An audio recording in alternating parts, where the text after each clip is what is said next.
अस्सलाम वालेकुम। हकीम न्याज़ अहमद डयाल आपसे मुखातिब हैं। जड़ी बूटियाँ हैं, फल हैं, सब्ज़ियाँ हैं, अजनास हैं, मसाला जात हैं, उनमें से एक एक की वो तमाम तिब्बी खसूसियात, वो तमाम फ़वाइद, इस्तेमालात और इंसानी जिस्म से जो उनकी मुवाफ़क़त है, उस हवाले से हम इंशाअल्लाह आपसे बात करते रहेंगे। रोज़ाना आपको एक नए फल, एक नई जड़ी बूटी और एक नई नबात के हवाले से हम आपको अपडेट करते रहेंगे। दोस्तों, जो दोस्त हमारे चैनल पे नए हैं वो चैनल को सब्सक्राइब कर लें और घंटी के बटन को लाजमी दबाएं ताकि हमारी आने वाली हर वीडियो आप तक बर वक्त पहुँच सके। हमारे इस चैनल को लाजमी शेयर करें, तज़किरा करें, ताकि ये जो हमारे माशरे में टोटकेबाजी है, जो हमारे माशरे में ये सेल्फ़ मेडिकेशन का रवाज है, सुनी सुनाई बातें और ऐसी गैर मुसद्दक़ा मालूमात जिनका कोई सर पैर नहीं होता, लोग उनको इस्तेमाल करके फ़ायदे की बजाय नुकसान उठाते हैं, शिफा पाने की बजाय मज़ीद बीमारियों का शिकार होते हैं। तो आप अपने दोस्तों से, अपने रिश्तेदारों से, अपने प्यारों से लाजमी खैर खाही करें और उनको साइंटिफिक मालूमात हैं उनके हवाले से उनको लाजमी अपडेट करें, उनके साथ हमारी वीडियोज़ को भी शेयर करें और हमारे चैनल को भी उनके साथ शेयर करें ताकि वो लाइक भी करें और सब्सक्राइब करें। आज हम बात करें कि मको दाना आपने अक्सर सुना होगा कि कुछ तिब्बी मालजीन जो हैं वो मोटापे के लिए इसका इस्तेमाल कराते हैं कि ये मोटापे को ख़त्म करता है। मको दाना तिब्बी लिहाज से इसका मिजाज सर्द खुश्क है और ये जिस्म के अंदर जो मुख्तलिफ़ औराम हैं, जो सोज़श वाला सिलसिला है, वो अंतड़ियों की हो, वो जिगर की हो, वो मैदे की हो या वो गले की हो, उसके लिए इसका बेहतरीन इस्तेमाल किया जाता है। आम तौर पे मको के जो पत्ते हैं उनको बतौर साग भी पका के इस्तेमाल किया जाता है और इस साग का इस्तेमाल जो है वो भी हमें मको के जो आम उसकी मेडिकेशन के हवाले से या मेडिकेटेड जो हम उसका फार्मूला इस्तेमाल करते हैं, मको का साग भी उतने ही हमें फ़ायदा मुहैया करता है। इसके बेहतरीन इस्तेमाल के तरीके दो हैं, एक खाने का है और एक लगाने का। अगर जिस्म के किसी हिस्से पे, जैसे आम लोगों के घुटनों पे, टखनों पे सोज़श आ जाती है,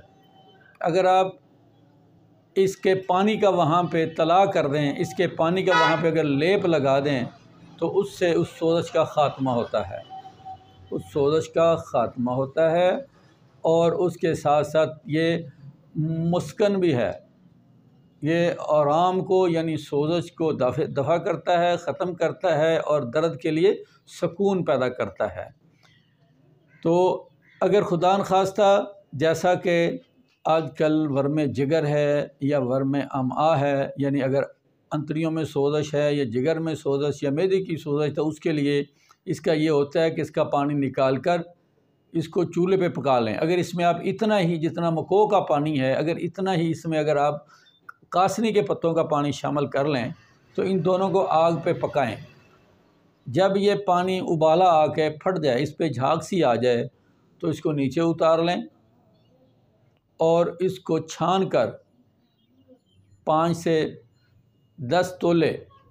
इस पानी को आप यानी कि 50 ग्राम से 100 ग्राम तक, चौथाई कप से आधे कप तक आप मरीज़ को सुबह शाम 2 टाइम पिलाएं।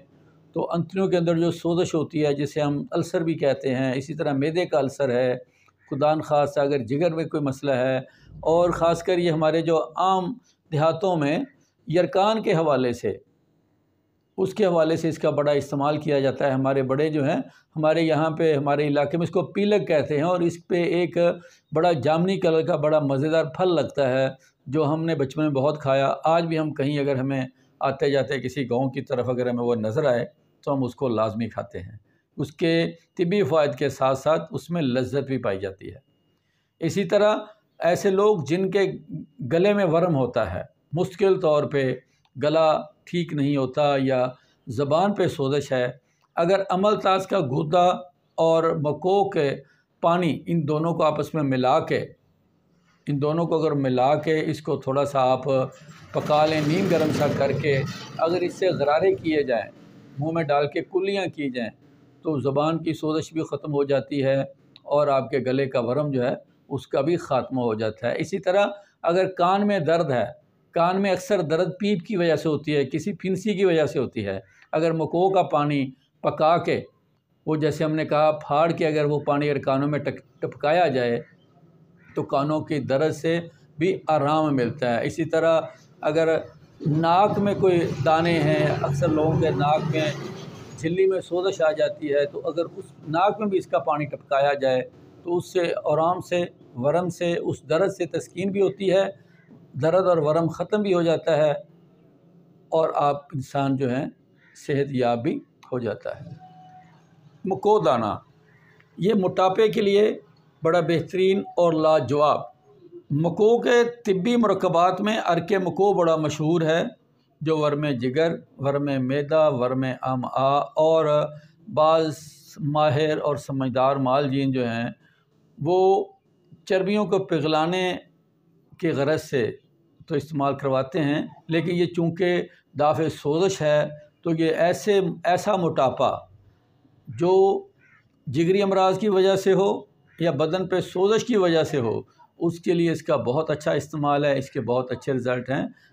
तो मोटापे के लिए मको दाना आप ले लें, उसमें कलौंजी, मेथी दाना, ये 3 चीज़ें आप थोड़ी थोड़ी रात को भिगो के रख दें, सुबह उनको हल्का सा जोश दे के, ज़्यादा ना पकाएं तो बेहतर है। तो इन तीनों चीज़ों को, कलौंजी, मको दाना और मेथी दाना, ये आधा ग्राम काफ़ी है।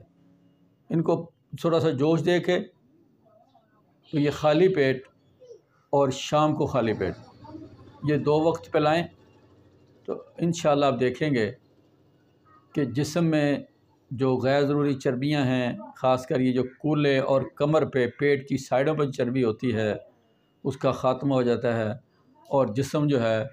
जो इंसान का डील डोल जो है वो खूबसूरत हो जाता है।